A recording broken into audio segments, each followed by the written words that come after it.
श्री हरिवंश।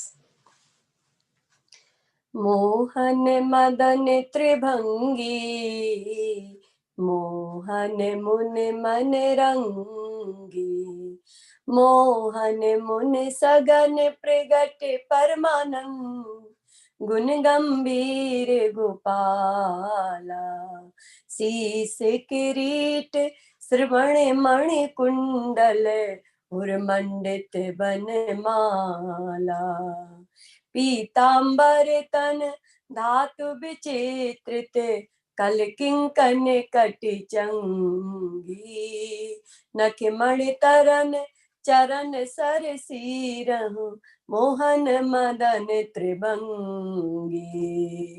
मोहन बेनु बजावे, यही रव नारी बुलावे, आई ब्रज नार सुनत बंसी रव, गृहपति बंधु विसारे, दर्शन मदन गोपाल मनोहर, दर्शन मदन गोपाल मनोहर, मन से जिताप निवारे, हर्षित बदन बंक अवलोकन, सरस मधुर धुन गावे, मधुमय श्याम समान अधर धरे, मोहन वेणु बजावे, रास रचो बन माही, विमल कल्प तर छाई, विमल कल्प तर तीर सुपेसल, सरद रैन वर चंदा, शीतल मंद सुगंध पवन बहे, तहाँ खेलत नंद नंदा, अद्भुत ताल मृदंग मनोहर, किंकण शब्द कराई, जमुना पुलिन रस के रस सागर, रास रचो बन माही, देखत मधुकर केली, मोहे खग मृग बेली, मोहे मृग देन सहित सुर सुंदर, प्रेम मगन पट छूटे, उडगन चकित थकित शशि मंडल, कोट मदन मन लूटे, अधर पान परिरंबन अति रस, आनंद मंगन सहेली, जसी हरिवंश रसिक सचुपावत, देखत मधुकर केली, देखत मधुकर केली। श्री हरिवंश।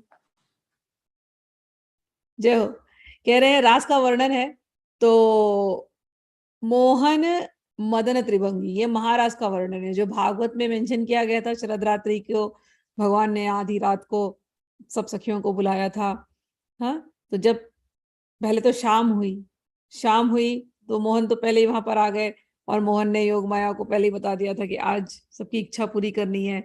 और सखियों को पता भी नहीं था। जैसे ही चंद्रमा ऊपर गया और सफेद हो गया, उस समय पर इन्होंने अपनी बांसुरी छेड़ी है।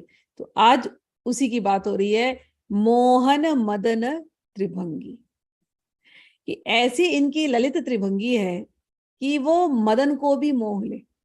मोहन मदन, ये मोहन मदन का सम्मोहन करने वाले ऐसे ललित त्रिभंगी। और ये मोहन मुनि मन रंगी, जो मुनिजन है, जो मौन होकर केवल ध्यान कर रहे हैं, उनके भी मनों को ये आनंदित करने वाले। आज ऐसी बांसुरी छोड़ी है कि जो अमलात्मा में अमलात्मा परमहंस श्रेणी के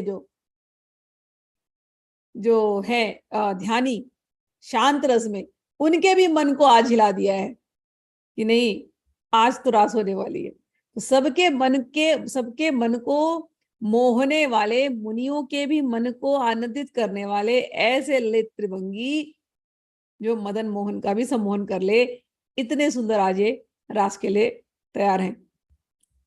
मोहन मुनि सगन प्रगट परमानंद, गुण गंभीर गोपाला, कहते हैं मुनिजन इनके ऊपर ध्यान करते हैं। और ये कैसे हैं? अरे ये तो बहुत ही गुण वाले हैं, मनमोहन है, मनमोहन गोपाल है, गुण वाले हैं, और बड़े ही गंभीर। और परमानंद, जो जो मुनि होते हैं ना, वो वैसे आनंद में, ठीक है ना, परमानंद में। लेकिन अभी वो परमानंद सामने खड़ा हो गया है। वो परमानंद एक मूर्ति लेकर के खड़ा हो गया। वो परमानंद कैसी मूर्ति है इस समय पर, जो जिस आनंद में वो घूम रहे हैं, रहते हैं, डूबे रहते हैं, वो सामने प्रकट है। वो एक गोपाल के रूप में प्रकट है, वो मनमोहन गोपाल के रूप में प्रकट है। सारे श्रेष्ठ गुण जिसमें आकर के समा गए हैं, ऐसे गोपाल के रूप में आकर के इस समय प्रकट हैं। और क्या कर रहे हैं? बंसी बजा रहे हैं, लेकिन दिखाई कैसे दे रहे हैं? इतनी सुंदर छवि है, त्रिभंगी, ललित त्रिभंगी, और सामने खड़े हैं। आनंद का पूरा स्वरूप, आनंद की घनीभूत मूर्ति, हाँ, और सारे गुण इनके अंदर आकर के बैठे हुए हैं। और कैसे दिखाई दे रहे हो साकार रूप में? वो आनंद जो घनीभूत हुआ है, वो साकार रूप में कैसे दिखाई दे रहा है? कहते हैं शीस किरीट, मस्तक पर उनके किरीट है। शीस किरीट श्रवण मणि कुंडल, ध्यान ऐसे ही आना चाहिए। फिर सामने भगवान श्री कृष्ण खड़े हैं, माथे पर किरीट है, मस्तक पर किरीट है, कानों में सुंदर से उनके मणिकुंडल हैं। उरवन मंडित वनमाला, की गले में सुंदर सी वनमाला डाली है। जब भी वनमाला का ध्यान करना, ये केवल फूल नहीं है, ये अलग अलग भक्त है। एक साथ आप पांचों रस के भक्तों का दर्शन करते हैं जब वनमाला का दर्शन करते हैं। तो वनमाला वो है, ठीक। तो उर्मंडित वनमाला। अच्छा, जब माला पहनते हैं, कभी भी ध्यान करना, जब भी आप दर्शन करो माला का, ये सब मानसी में दर्शन होते हैं, तो वो माले में गुच्छा होता है। गुच्छा हमेशा कहाँ छूता है? चरण को छूता है, चरण कमल को छूता है। वो जो पांचों भक्त हैं, वो भौरे के जैसे हैं, या वो फूल बन करके आए हैं, पांचों रस के जो भक्त हैं, और वो जाकर के भगवान के चरण कमल को बार बार छूते हैं, बार बार छूते हैं। ऐसी बड़ी सी लंबी सी वनमाला लेकर के ये वनमाली खड़े हैं। पीतांबर धन धातु विचित्रित कल किंकिनी कटिचंगी। बड़ा सुंदर सा उन्होंने पीतांबर पहना हुआ है, और कमर पर एक करधनी बड़ी सुंदर सी पहनी हुई है। ललित त्रिभंगी, पीतांबरी, कमर पर करधनी, और नीले नीले दिख रहे हैं। तो वो रंग के ऊपर करधनी कितनी सुंदर लग रही होगी, वो आप लोग सोच सकते हैं। नखमणि तरण चरण सरसी रूह मोहन मदन त्रिभंगी। और भगवान के चरणों का आप ध्यान करोगे तो कह रहे हैं चरण सरसी रूह, चरण कमल है, मस्तक रखा नहीं कि ठंडक लगने लगेगी, ऐसा तापों को हरने वाले। दूसरा, उनके नखमणि को देखोगे तो नखमणि ऐसे लगेंगे जैसे छोटे छोटे सूर्य उगे हुए, क्योंकि भगवान का जो चरण है वो नीला है, उस पर वो सफेद सफेद जो नाखून है, वो ऐसे लगेंगे जैसे छोटे छोटे सूर्यमणि, इतनी उसमें से रोशनी निकल रही है, छोटे छोटे सूर्य। ऐसा उनका दर्शन करना। और ललित त्रिभंगी, ये उस मुद्रा में मोहन मदन त्रिभंगी, और त्रिभंगी मुद्रा में ये सामने आकर के खड़े हैं। मुनियों को अब कैसे, किधर ध्यान करें मुनि, सामने आकर के खड़े हो गए तो कहते हैं। और क्या कर रहे हैं? मोहन बेनु बजावे, बेनु बजा रहे, इहरव नारी बुलावे, इस प्रकार से नारियों को बुला रहे, नारियों को बुला रहे, सखियों को बुला रहे, समझ में आ रहा? तो ध्यानियों का क्या, सारी सखियां हैं क्या? देखो, ये सब कुछ प्रकृति है, पुरुष केवल भगवान है। हम लोग बोल सकते हैं मेल फीमेल शरीर रूप में, लेकिन बना किसका है सब कुछ? ये शरीर का आकार है खाली, बना किससे? पंचभूत। पंचभूत किसका अंश है? प्रकृति का अंश। जिससे हमारा शरीर बना, उसी से कुत्ते का शरीर बना है, उसी से गाय का शरीर बना है, उसी से किसी आदमी का शरीर बना है। तो फाइनली जब आप एंड में जाते हो तो एंड में पंचभूतों से बना है ना। पंचभूत क्या है? प्रकृति। तो भले आपके सामने कोई मेल है या फीमेल है, वो तो केवल आकार बना है ना। जैसे मट्टी लिया, मट्टी के कई कई आकार बना सकते हो। मट्टी से घड़ा बना सकते हो, मट्टी से आप सांप बना सकते हो, मट्टी से आप कोई पक्षी बना दो, मट्टी से कोई बहुत सारे खिलौने बना दो आप। आकार अलग अलग है, लेकिन है क्या, एक ही चीज है ना, मट्टी। मट्टी, पानी, आग, फिर वो हवा, ये सब मिलकर के वो आकार बने अलग अलग। ऐसे ही कहने को हम स्त्रियां हैं, लेकिन ये शरीर स्त्री का रूप ले लिया है, लेकिन ये शरीर बना किससे? पंच धातु से। पंच धातु किसका अंश है? प्रकृति।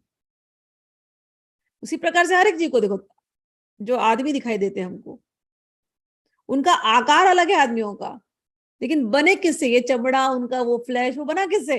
पंच धातु से। जानवरों को देख लो, सांप का चमड़ा बना किससे? पंच धातु से। घोड़ा का आकार बना किससे? पंच धातु से। गाय का आकार किससे बना? पंच धातु से। ये पंच धातु किसका किसका पार्ट है? प्रकृति का। ये सभी को लगता है हम कुछ हैं। घोड़े को भी, घोड़ा भी जानवर है, उसको भी अपना अपना एहसास है, आई एम समथिंग। सबको आई एम का एहसास है ना, अहंकार जैसे इसको हम कहते हैं। कुत्ते को भी लगता है मैं कुछ हूं, आदमी को भी तो लगता ही मैं कुछ हूं। वो जो अहंकार है वो किसका पार्ट है? कहां से आया? प्रकृति। सभी के अंदर गुण अलग अलग है। कोई बड़ा सौम्य गुण का है, कोई बड़ा क्रोधी गुण का है। सांप को देखो तो उसका एक अलग स्वभाव होता है, कुत्ते को देखो तो अलग स्वभाव है, गाय को देखो तो अलग स्वभाव है। सबके अंदर अलग अलग स्वभाव है। कहां से आ रहे स्वभाव? गुण। पेड़ों के अंदर भी अलग अलग स्वभाव होते हैं। कोई पेड़ कोई पेड़ के फल बड़े तीखे होंगे, उसकी बार्क भी बड़ी कड़वी होगी। कोई पेड़ ऐसे भी होते हैं ना, एनिमल काट को खाने वाले पेड़ भी होते हैं ना, फंस गए तो गए, अटक गए उसमें। तो पेड़ों में भी गुण है। कटीले पेड़ है, उनके अलग गुण है। तो सब में ये गुण चल रहा है, सत्व रजस तमस। किसका है ये? प्रकृति। तो इहरव नारी बुलावे, नारी यानी प्रकृति, पूरी प्रकृति के मन को जो मोह रहे हैं, इहरव नारी बुलावे। केवल ये मत सोचना कि केवल सखियों को बुला रहे हैं, तो क्या हम लीला के लिए कहते हैं, हमारे भाव के लिए कहते हैं। लेकिन ज्ञान के रूप में भी देखना कि जब मदन मोहन ने वेणु बजाई है, पूरी की पूरी प्रकृति उनकी तरफ आकर्षित हुई है। पूरी की पूरी प्रकृति, भले ये ध्यानी मुनि लगता हो कि दाढ़ी बढ़ा करके जटाजूट रख करके पुरुष हैं ऐसा दिखता है, लेकिन है क्या वो? अंत में वो भी प्रकृति का ही भाग है। उनके मन को बुला रहे हैं। कोई पुरुष नहीं है, एक ही पुरुष है, भगवान पुरुषोत्तम। I am the seed giving father, कहते हैं ना गीता में, एक ही फादर है। सबको उसी ने बीज दिए, और बाकी जो कुछ भी दिखाई देता है सब प्रकृति। जब मोहन बंसी बजाते हैं, उस प्रकृति को वो आकर्षित करते हैं, सभी के मन को वो आकर्षित कर रहे हैं। पूरी प्रकृति उनकी तरफ आकर्षित हो रही है। ठीक। मे मोहन बेनु बजावे, इहरव नारी बुलावे। अब आई ब्रज नारी सुनत वंशी रव। अब सारी ब्रज की नारियां आ गई। क्या करते? ये सुनत वंशी रव। ग्रहपति बंधु भी सारे, जो उनके पति थे, जो उनके फैमिलीज थे, सबको भूल गए वो लोग। भूल करके आगे ब्रजनार। ब्रजनार यानी गोपियां। बंसी तो बज रही है, कुछ नहीं सुन पा रहे, कुछ सुन पा रहे। क्यों नहीं सुन पा रहे? और कुछ क्यों सुन पा रहे? कौन है ये गोपी जो अपने इंद्रिय से, अपने मन से भगवान का भजन करती है, या जो अपने इंद्रिय से, अपने मन से भगवान का भजन करते हैं? जो ऐसे होते हैं, तन मन प्राण भगवान के लिए अर्पण करने वाले, उन्हीं को कहते हैं हम गोपी। गो यानी इंद्रिय, गो यानी मन, गो यानी ब्रज, गोकुल। तो ऐसी जो नारियां हैं, या ऐसे जो गोकुल वाले हैं, गोकुल वाले यानी जो ऐसे सात्वता लोग हैं, जो अच्छे लोग हैं, जो पूरी तरह से भगवान में लीन हैं, जिनका इंद्रिय इतना शुद्ध है, भगवान के अतिरिक्त और कहीं गया ही नहीं, ऐसे जो लोग हैं ये सब उस रास में सम्मिलित होने के लिए क्वालिफाइड है।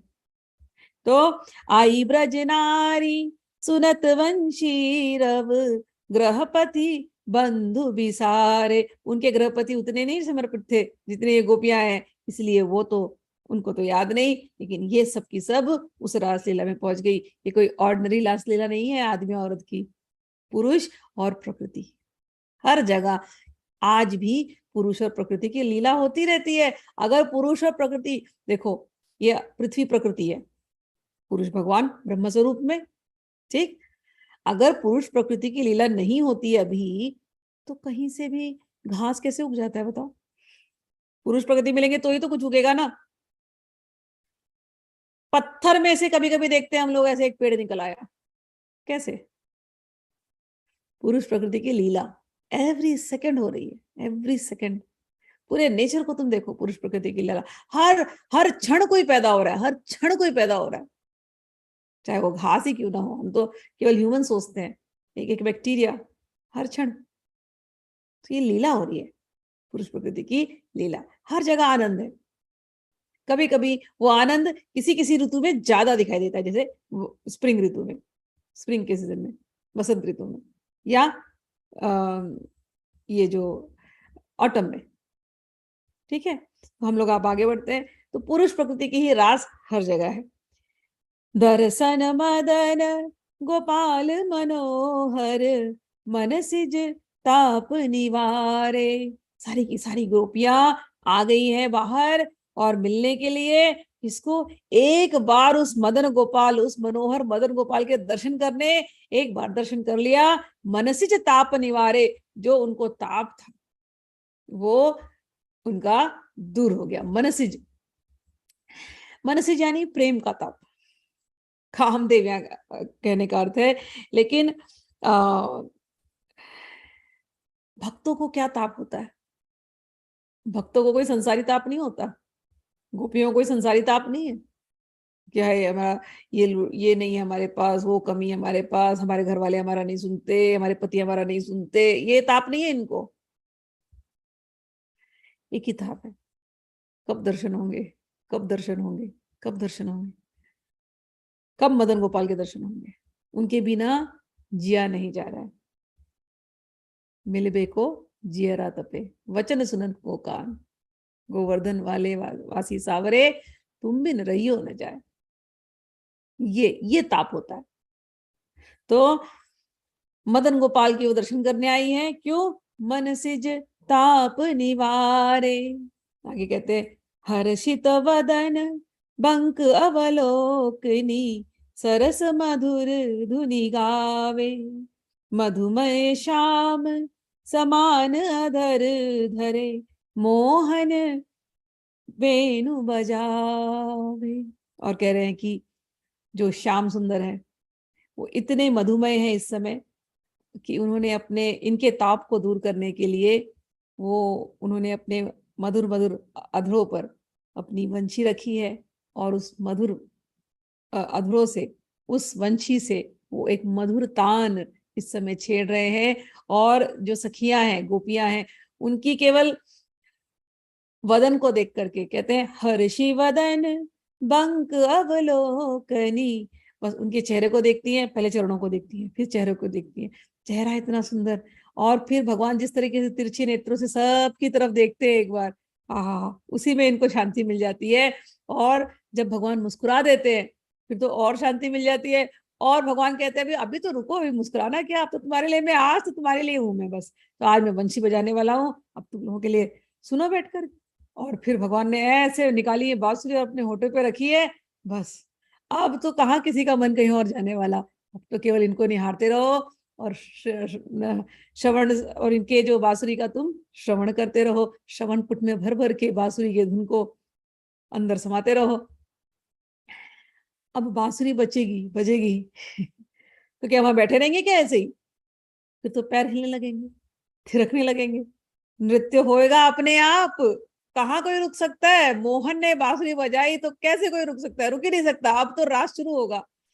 रास रच्यो वन माही विमल कल्पतरु छाही।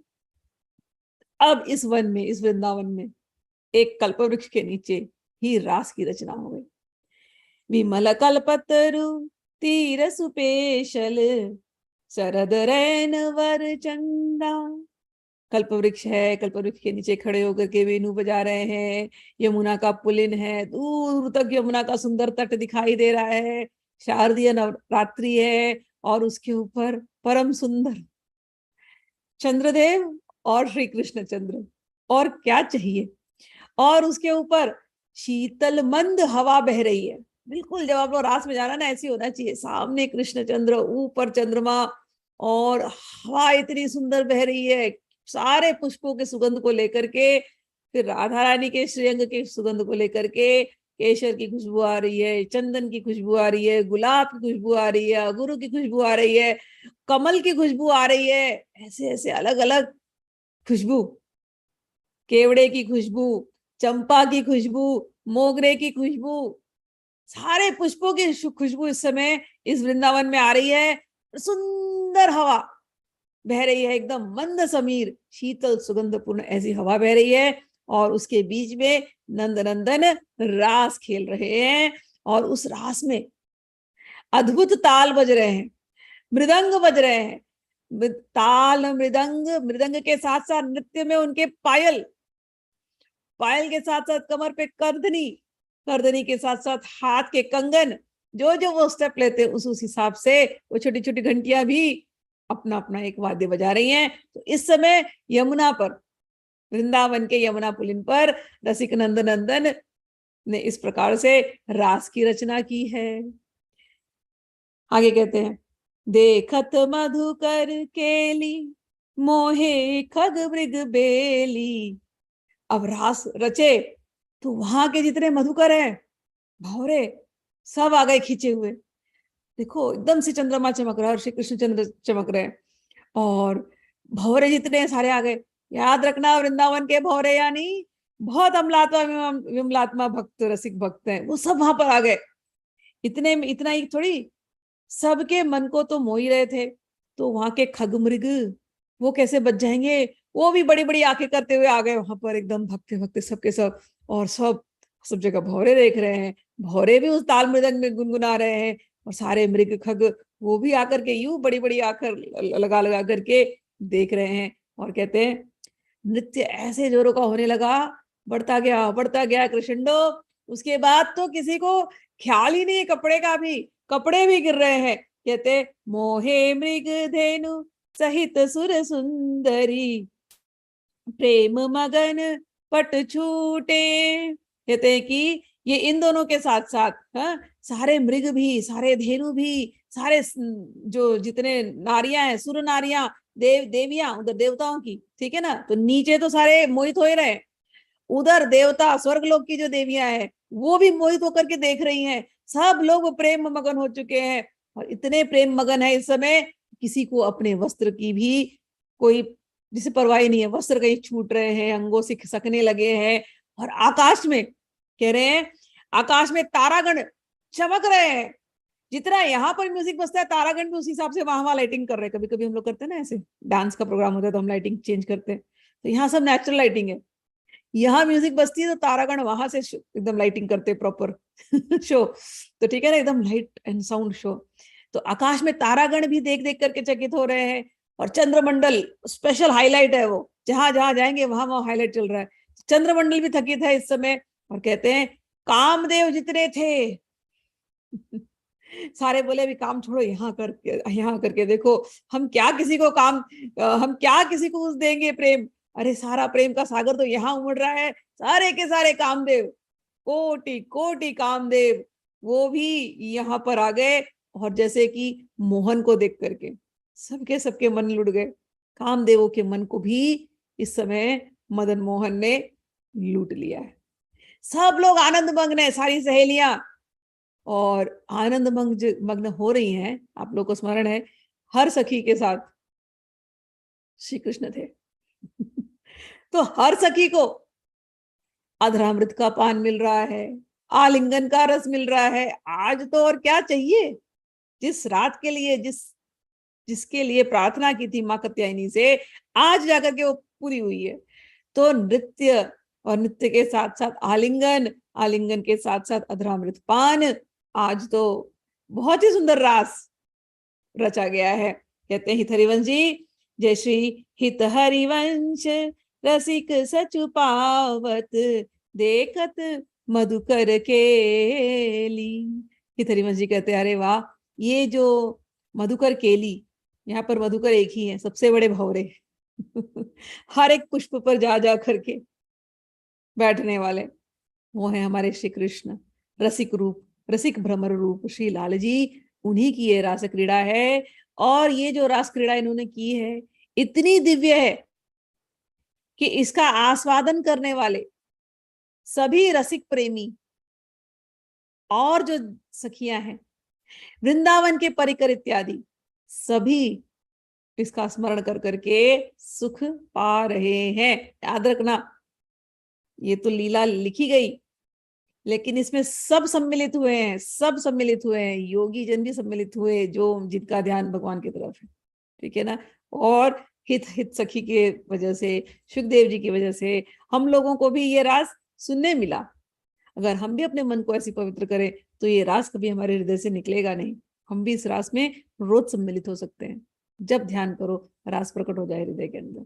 ये जितना कुछ बताया देखो ना, कितना सुंदर, एक एक एक एक सीन, मतलब इतने अच्छे से डिस्क्राइब किया है। अब ये आपके ऊपर है कितना उसके ऊपर आप ध्यान करते हो और कितना उसके अंदर डूब जाते हो। डूबे ही रहो, निकलना नहीं।